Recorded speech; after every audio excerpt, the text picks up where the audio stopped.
சந்திரிகாவும் ஹரிதாவும் அக்கா தங்கச்சிங்க. ஒரு நாளைக்கு அவங்க பட்டணத்துக்கு போனாங்க. அப்போ அக்கா எனக்கு பயங்கரமா பசிக்குதுக்கா, ஏதாவது சாப்பிடலாம்க்கா, என்னால ஒரு காலடி கூட எடுத்து வைக்க முடியல தெரியுமா அப்படின்னு சொன்னா ஹரிதா. ஆமா ஹரிதா, எனக்கு கூட ரொம்ப ரொம்ப பசிக்குது. நான் இப்பதான் அக்கம் பக்கத்துல ஹோட்டல் இருக்கிறதா விசாரிச்சேன்.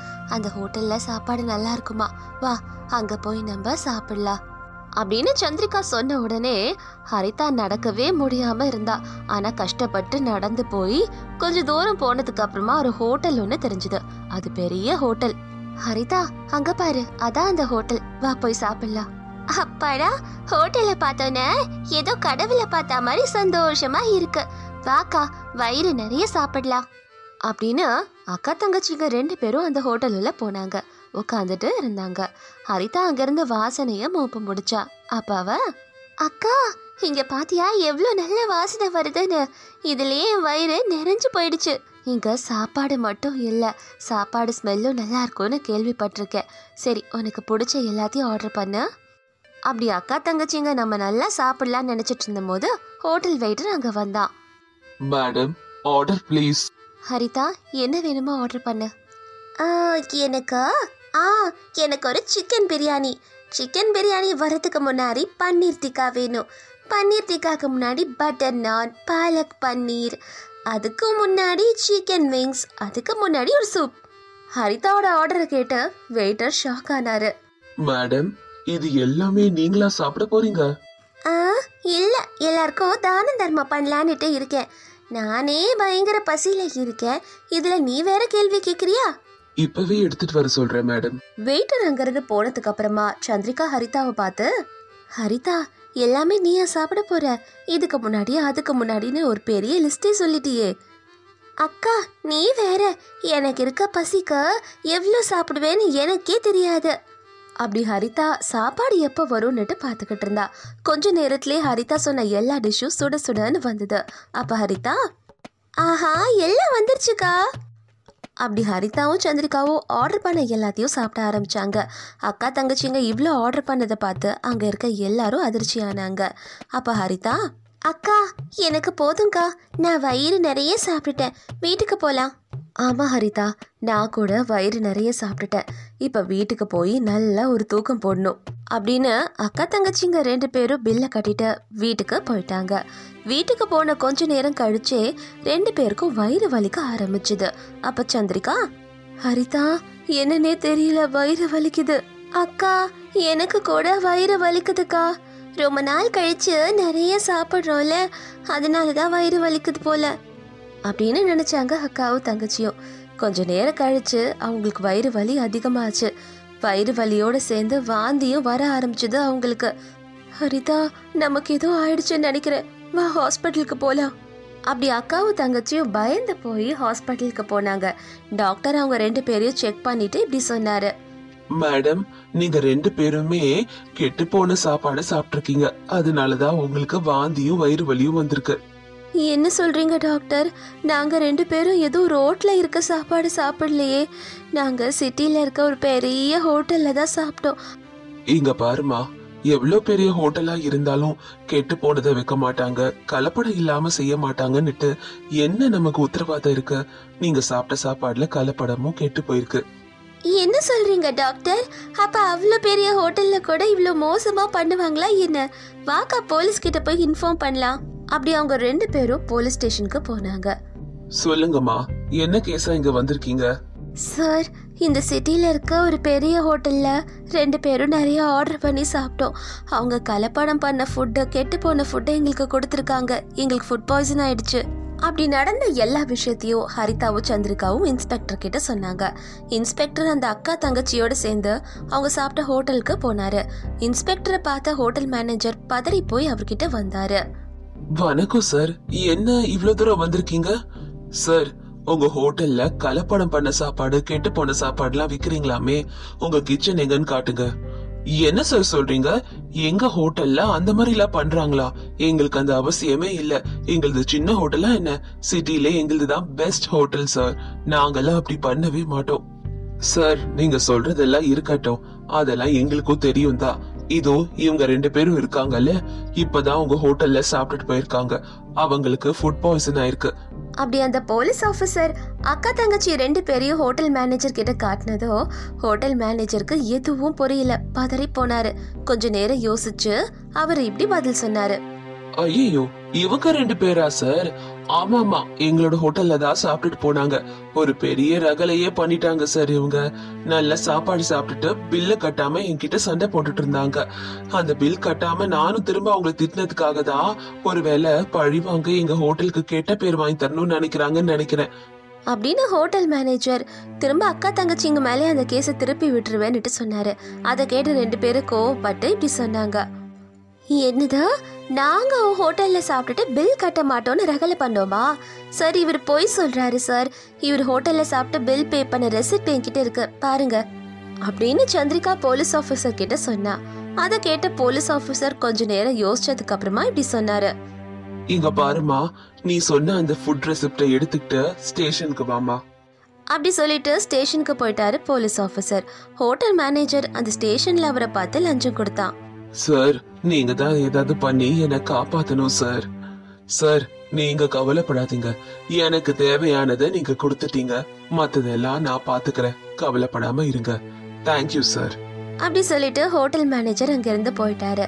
கொஞ்ச நேரம் கழிச்சு அக்கா தங்கச்சிங்க அவங்க சாப்பிட்ட ஹோட்டல் பில்லை எடுத்து போலீஸ் ஆபீசரை பார்க்க வந்தாங்க. அதை பார்த்த போலீஸ் ஆபீசர், இங்க பாருங்கம்மா, இந்த சின்ன பில்ல வச்சுக்கிட்டலாம் நம்மளால அந்த ஹோட்டல்ல எதுவும் பண்ண முடியாது. இத பேசாம விட்டுருங்கம்மா, பெருசாக்காதீங்க அப்படின்னு சொன்னாரு அந்த போலீஸ் ஆபீசர். அப்ப அக்கா தங்கச்சிங்க 2 பேருக்கும் அந்த போலீஸ் ஆபீசர் மேல சந்தேகம் வந்தது. அக்கா, எனக்கு என்னவோ இந்த போலீஸ் ஆபீசர் அந்த ஹோட்டல் ஓனர் கிட்ட காசு வாங்கியிருப்பாருன்னு தோணுது. அதனாலதான் இந்த கேஸை விட சொல்றாரு போல. எனக்கும் அப்படிதான் தோணுது ஹரிதா. சரி வா, வேற யார்கிட்டயாவது கம்ப்ளைண்ட் பண்ணலாம். அப்படி அக்கா தங்கச்சிங்க 2 பேரும் கிளம்பி ஃபுட் இன்ஸ்பெக்ஷன் ஆஃபீஸர் கிட்ட கம்ப்ளைண்ட் பண்ணலான்னு போனாங்க. அதுக்கப்புறம் அவரை அந்த ஹோட்டலுக்கு கூட்டிட்டு வந்தாங்க. யாரு சார் நீங்க? எங்க ஹோட்டலுக்கு வந்திருக்கீங்க? என்ன வேணும்? நான் ஃபுட் இன்ஸ்பெக்ஷன் ஆஃபீஸர். வாங்க, உங்க ஹோட்டல் கிச்சன்ல நான் செக் பண்ணுங்க. சார், கொஞ்சம் அப்படி போய் பேசலாமே. அப்படி அந்த ஹோட்டல் ஓனர் அந்த ஆஃபீஸருக்கு லஞ்சம் கொடுக்க பார்த்தா. அதை பார்த்த ஆஃபீஸர் அவனை அடிச்சு, ஏண்டா ஜனங்களோட ஆரோக்கியத்தை விளையாடிட்டு எனக்கே காசு கொடுத்து சரி பண்ணலான்னு பாக்குறியா? வா, கிச்சனுக்குள்ள போலாம் வா அப்படின்னு எல்லாரும் கிச்சனுக்குள்ள போய் பார்த்தாங்க. பார்த்தா அங்க இருந்த மாமிசம் எல்லாம் சிக்கன் மட்டன் கிடையாது, நாய்க்கறி. அது மட்டும் இல்லாம எக்ஸ்பயர் ஆன பொருள்ல தான் சமைக்கிறாங்களே. இதை பார்த்த ஆஃபீஸர் ஓனர் கிட்ட, என்ன இதெல்லாம் எக்ஸ்பயர் ஆன பொருட்கள்ல சமைச்சு எல்லாருக்கும் கொடுக்குறீங்க? ஜனங்களோட ஆரோக்கியம் இதனால பாழாகும் தெரியுமா? இதை உங்க ஹோட்டல்ல நான் எதிர்பார்க்கவே இல்லை. இந்த மேனேஜரை அரெஸ்ட் பண்ணுங்க. இங்க இருக்க எல்லா எக்ஸ்பைரி பொருட்களையும் தூக்கி போடுங்க அப்படின்னு ஆஃபீஸர் சொன்னோன்னா எல்லா பொருட்களையும் தூக்கி போட்டு அந்த ஹோட்டலுக்கு சீல் வச்சாங்க. இப்படி நடந்ததை உண்மையா தைரியமா வந்து சொன்ன அக்கா தங்கச்சிங்களை பாராட்டினாங்க ஆஃபீஸர். நந்தவனபுரம்ன்ற சின்ன கிராமத்துல சூரிய நாராயணன்னுட்டு ஒருத்தர் இருந்தாரு. அவருக்கு 2 பெண் குழந்தைங்க இருந்தாங்க. சூரியநாராயணன் சின்ன வியாபாரின்றதுனால அவரோட 2 பொண்ணுங்களுக்கும் எப்படிப்பா கல்யாணம் பண்ணி வைக்க போறாருன்னுட்டு ஊர் ஜனங்க எல்லாரும் பேசிக்கிட்டு இருந்தாங்க. அவரு கம்மியான வருமானத்தை தான் உண்டாக்கிட்டு இருந்தாரு. அதனால பெரிய பொண்ணு சந்திரிகாவை +2 நிப்பாட்டிட்டாரு. சின்ன பொண்ணு ஹாரிகாவை டிகிரி படிக்க வச்சுட்டு இருந்தாரு. வர வருமானத்துல யாராவது ஒருத்தரை தான் காலேஜ்க்கு அனுப்ப முடிஞ்சது அவரால. சூர்யா, கல்யாண வயசுல இருக்கிற 2 பெண்ணுங்களையும் எதுக்கு நீ வேலை வாங்குற? அது மட்டும் இல்லாம உன் சின்ன பொண்ணை எதுக்கு படிக்க வச்சுக்கிட்டுலாம் இருக்க? பொண்ணுங்கெல்லாம் படிச்சு என்ன பண்ண போறாங்க? ஏன் பொண்ணுங்களை படிக்க வைக்கிறது பெரிய குத்தமா என்ன? ஏன் அப்படி சொல்ற? ஆமா சூர்யா, எதுக்கு பொண்ணுங்களெல்லாம் படிக்க வச்சுட்டு சொல்லு? என்ன பிஇ படிச்சாலும் பிஏ படிச்சாலும் எம்பிஏ படிச்சாலும் அதே பாத்திரத்தை தான் விளக்கணும், அதே சாப்பாடை தான் சமைக்கணும். அதுக்கு எதுக்கு படிக்க வச்சு காசு செலவு பண்ணும்? அந்த காசை கல்யாணத்துக்காவது சேர்த்து வைக்கலாம்ல. எனக்கு பிறந்திருக்கிறது 2 பொண்ணுங்க. 2 பொண்ணுங்களுமே சரஸ்வதி தேவியோட அம்சமா நான் நினைக்கிறேன். நல்லா படிக்கிறாங்க. படிக்கிற பசங்களை நிப்பாட்ட கூடாது. இதுவே பையனுங்களை படிக்க வச்சோன்னு வச்சுக்கோ, நாளைக்கு கூட நம்மள பாத்துக்க மாட்டாங்க. பொண்ணுங்க படிச்சாங்கன்னா தெளிவு கிடைக்கும், குடும்பத்தை நல்லா எடுத்துட்டு போவாங்க. உன் பையன் கூட ஏதோ ஃபெயில்னு கேள்விப்பட்டேன்.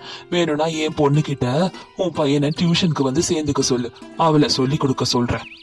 பொண்ணுங்க தான் என்னைக்குமே உதவியா இருப்பாங்க பசங்களை விட, அத முதல்ல தெரிஞ்சுக்கோ. என்னடா சூர்யா, ஓ நல்லதுக்காக நான் சொல்ல வந்தா என்னையே நீ அவமானப்படுத்துறியா? எவ்வளவு நாளைக்கு நீ ஆடுறன்னுட்டு நானும் பார்க்க தானே போறேன். ராமையா அப்படி கோவமா சொல்லிட்டு அங்கிருந்து நடந்து போயிட்டாரு. இத பார்த்து சூரிய நாராயணன் சிரிச்சுக்கிட்டு இப்படி எல்லாம் மனுஷங்க இருக்காங்களேன்னுட்டு மரத்துக்கு கீழே இருந்த ஒரு பெட்ல போய் உட்காந்துக்கிட்டாரு. கொஞ்ச நேரம் கழிச்சு சந்திரிகா அவங்க அப்பா கிட்ட பேச வந்தா. அப்பா, நான் பியூட்டிஷியன் கோர்ஸ் படிக்கிறேன்ப்பா, ப்ளீஸ்.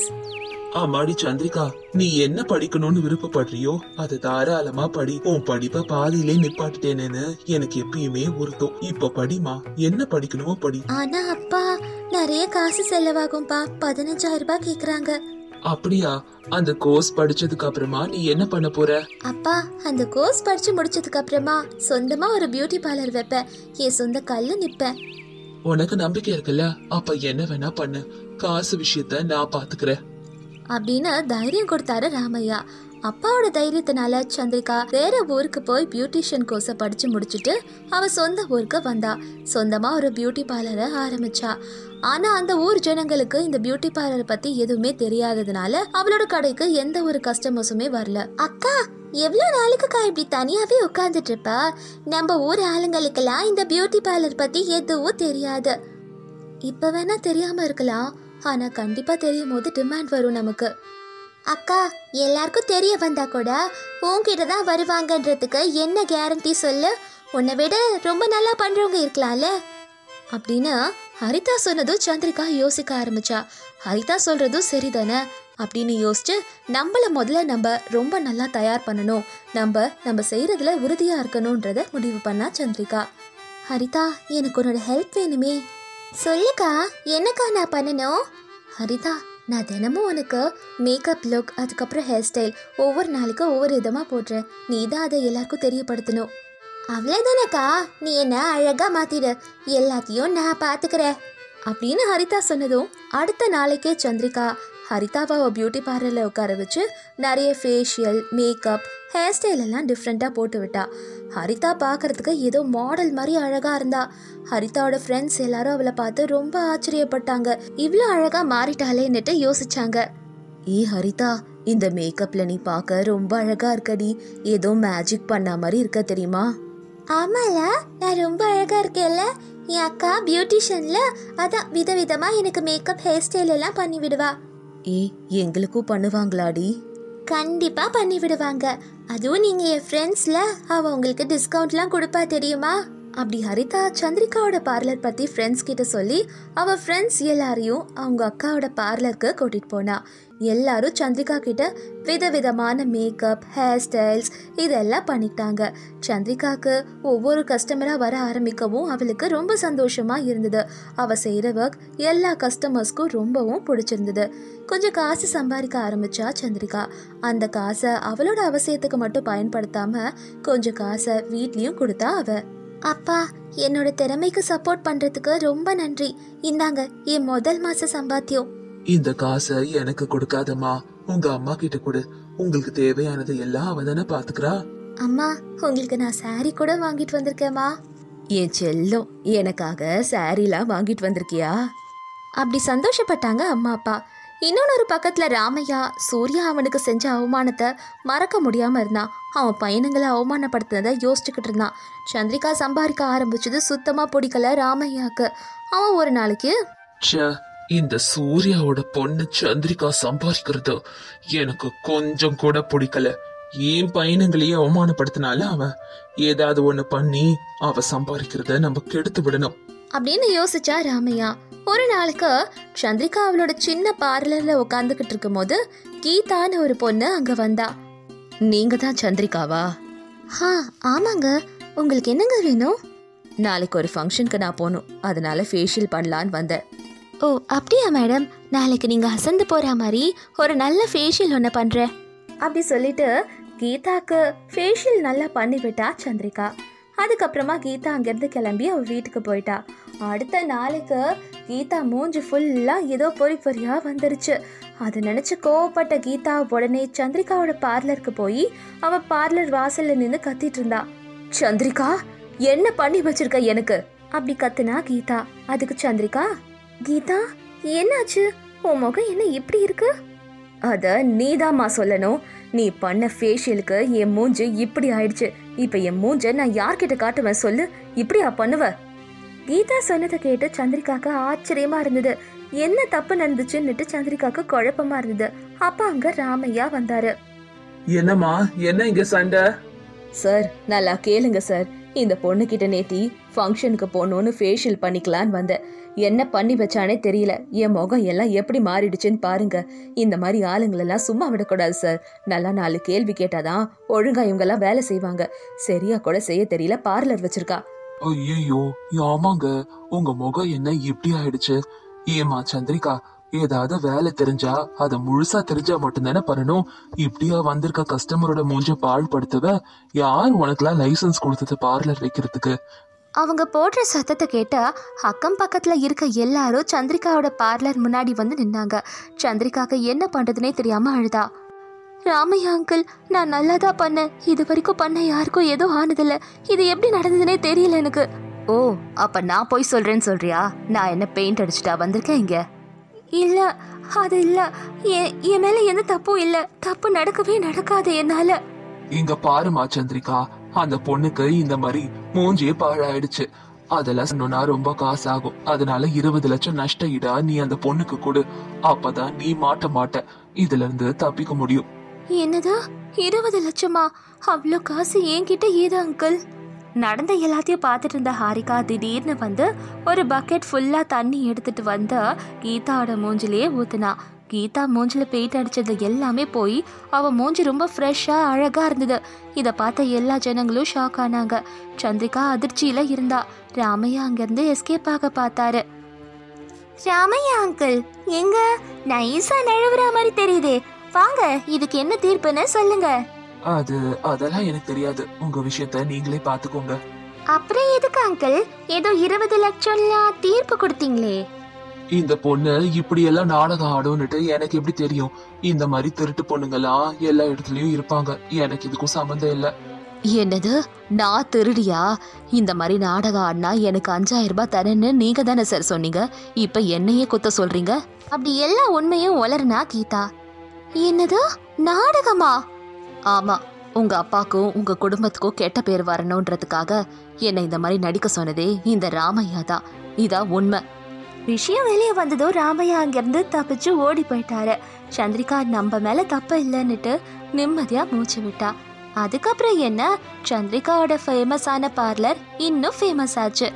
இப்படி ராமையா பண்ண கெட்ட விஷயத்தினால சந்திரிகாவுக்கு லாபம் தான் அதிகமாச்சு. அவன் தங்கச்சிக்கு நன்றி சொன்னான். அவன்